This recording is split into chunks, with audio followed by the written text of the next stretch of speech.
Saviez-vous que des arbres poussaient, jadis au cœur du désert sec et brûlant du Sinaï égyptien?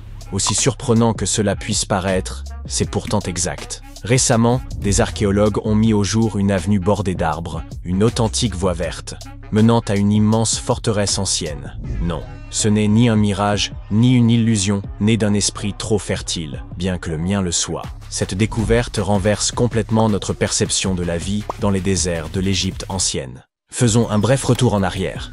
Le site concerné, baptisé Tel Abou Saifi, se trouve dans le nord de la péninsule du Sinaï. Longtemps considéré comme un simple recoin poussiéreux de l'histoire, on l'associait à des vestiges datant des époques ptolémaïques et romaines. Autrement dit, les siècles ayant suivi la conquête d'Alexandre le Grand et l'appropriation du territoire par l'Empire romain. Or, une récente campagne de fouilles, menée à l'initiative du ministère égyptien du Tourisme et des Antiquités, a révélé bien plus qu'un avant-poste oublié. Il s'agissait d'une véritable forteresse militaire, dotée de tranchées défensives, de routes pavées, de fours à chaux, de casernes, et même de logements pour les familles des soldats. Ériger autant d'habitations en plein désert n'a rien de très accueillant, sauf si l'on se souvient de l'élément vedette du site. Cette mystérieuse avenue bordée d'arbres. Cette voie mesurait plus de 90 mètres de long sur 11 mètres de large, soit la longueur d'un terrain de football, et était pavée de dalles calcaires. De part et d'autre s'alignaient plus de 500 fosses de plantations façonnées dans l'argile. Il ne s'agissait pas d'un simple ornement. De véritables arbres y furent plantés, formant une allée ombragée menant droit à la forteresse. Imaginez-vous traverser ce corridor, sous un soleil écrasant, soudainement enveloppé par une canopée protectrice. Voilà une entrée grandiose, une sorte de tapis rouge antique, ou plutôt un tapis vert. Il ne s'agissait pas simplement d'embellir les lieux. La présence de centaines d'arbres dans ce désert, il y a plus de 2000 ans, révèle une maîtrise remarquable. Les Égyptiens de l'ère ptolémaïque n'étaient pas seulement des bâtisseurs de monuments. Ils excellaient aussi dans la gestion de l'eau. Dans une région où la pluie est aussi rare qu'un selfie avec le pharaon, ils ont réussi à faire pousser des arbres en rang serré. Prenez un instant pour y songer. Pour réussir à irriguer autant d'arbres dans le désert, il leur fallait un système d'irrigation ou de transport d'eau remarquablement élaboré. Un dispositif capable d'acheminer et de répartir l'eau avec efficacité dans un environnement aussi hostile. Ont-ils canalisé des nappes souterraines, capté des pluies saisonnières, employé un ingénieux système d'arrosage, peut-être pas aussi sophistiqué, mais tout de même, leur avance était indéniable. Voici ce qu'il faut garder à l'esprit. Les Égyptiens avaient déjà démontré une parfaite maîtrise de la gestion des eaux. Grâce à des fossés et à un vaste réseau de canaux, ils avaient su dompter le Nil pour irriguer des terres éloignées. L'irrigation ne représentait donc pas un mystère pour eux. Leur savoir-faire était réel. Et de surcroît, le climat du Sinaï, il y a 2 millénaires, fait encore débat. Nombreux sont ceux qui estiment que cette région était autrefois plus verdoyante. Il suffit d'observer ces montagnes abruptes et ces reliefs tourmentés, semblables à des sculptures façonnées par la puissance d'anciens cours d'eau, pour soupçonner que l'eau y jouait jadis un rôle bien plus considérable.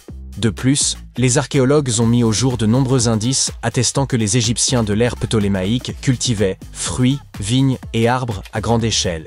Autrement dit, faire pousser une forêt dans le désert peut nous sembler incroyable, mais pour eux, ce n'était qu'un mardi ordinaire.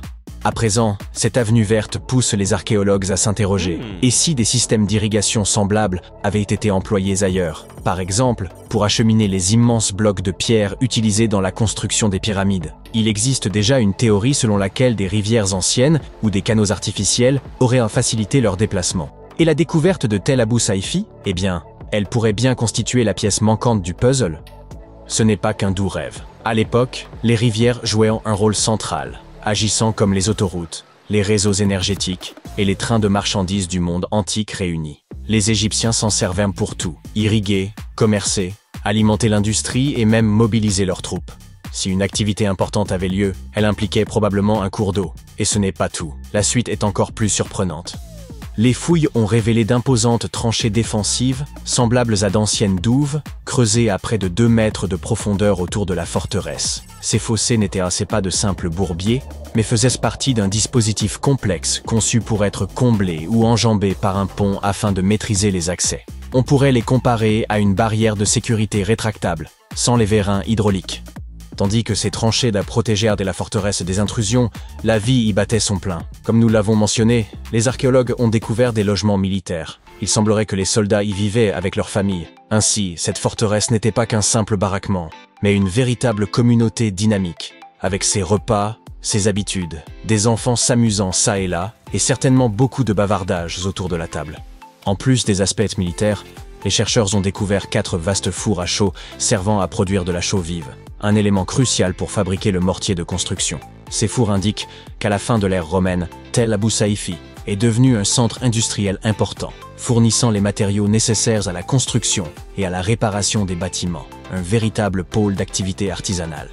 Mais l'histoire se complique encore. Sous les routes, tranchées et fours, les archéologues ont mis au jour les vestiges d'une structure antérieure, un mystérieux bâtiment. S'agirait-il d'une 3e forteresse, encore plus ancienne, d'un cimetière oublié ou d'une cité perdue? Le mystère reste entier, mais il est clair que cette découverte ouvre une nouvelle page passionnante de recherche, l'un des rebondissements archéologiques majeurs de la décennie. Que faut-il en conclure? Eh bien, pour commencer, cela bouleverse bon nombre d'idées reçues sur la vie dans les déserts de l'Égypte ancienne.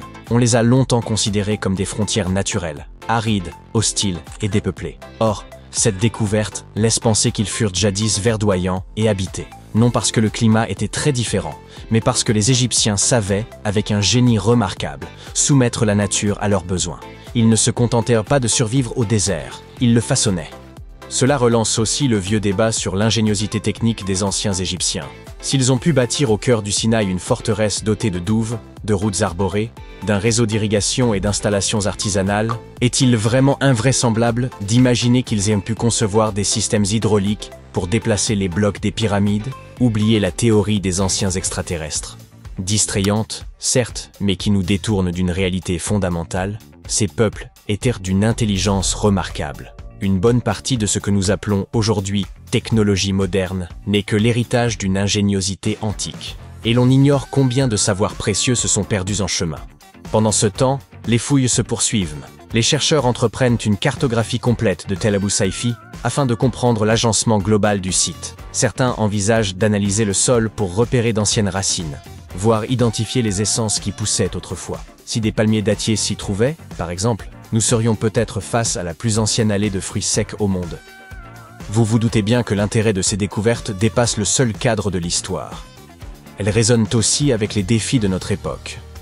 Face aux dérèglements climatiques et aux canicules de plus en plus éprouvantes, il devient urgent de se demander ce que ces civilisations disparues, capables de faire fleurir le désert, pourraient encore nous enseigner. S'il fallait ne retenir qu'une chose, Tel Abou Saifi nous rappelle que la civilisation égyptienne ne se résume pas à des pyramides, des pharaons et leurs momies. Ce peuple comptait des bâtisseurs clairvoyants, des architectes du vivant et des esprits résolument pragmatiques. Ils n'attendaient pas que la nature comble leurs besoins. Ils la façonnaient selon leurs desseins. Et grâce à des trouvailles comme celle-ci, nous discernons mieux l'ampleur de leurs avancées et, disons-le, de leur impressionnante modernité.